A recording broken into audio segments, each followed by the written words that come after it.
In Parshat Bo, we have the climax of the plagues and this constant struggle between Pharaoh and Moses and Aaron. Things seem to be heading towards a resolution. Pharaoh seems willing to compromise, but then pulls back.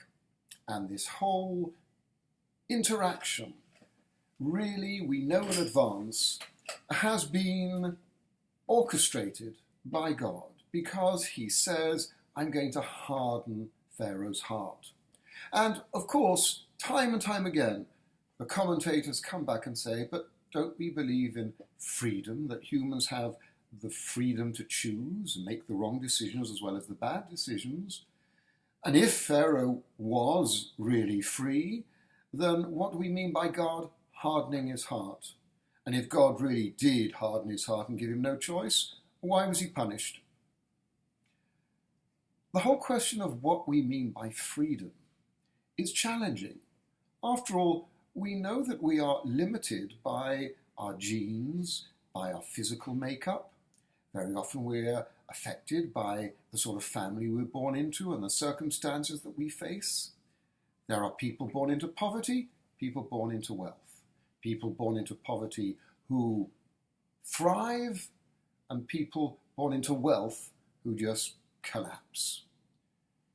And in the same way, there are people who overcome the disadvantage of movement and exile, and others who, having it too easy, just don't take advantage of the opportunities that they have.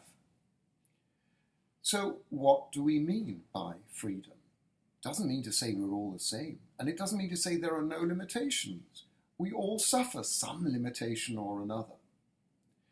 The only people who have no limitations are those people living on desert islands or somewhere totally isolated, but then they don't have the advantage of interacting with people and having all the advantages of living within a society. But once you live in a society, as we do, you're restricted by where you go, how you go, what speed you go at. There are limitations, but there are opportunities.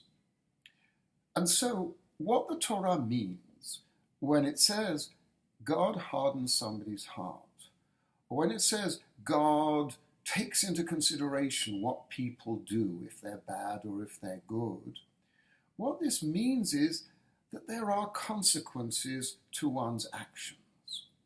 And if one allows oneself to be arrogant and to think that one is only the person who is right because one is the most powerful, then one won't hear or be open to another point of view.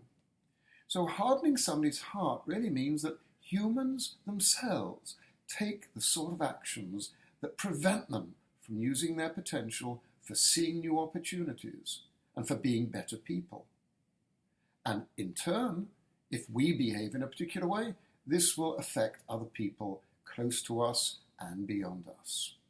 So what hardening somebody's heart means is that I can tell you this person is going to blow it because he just doesn't have the open mind or the resources to make the right decision.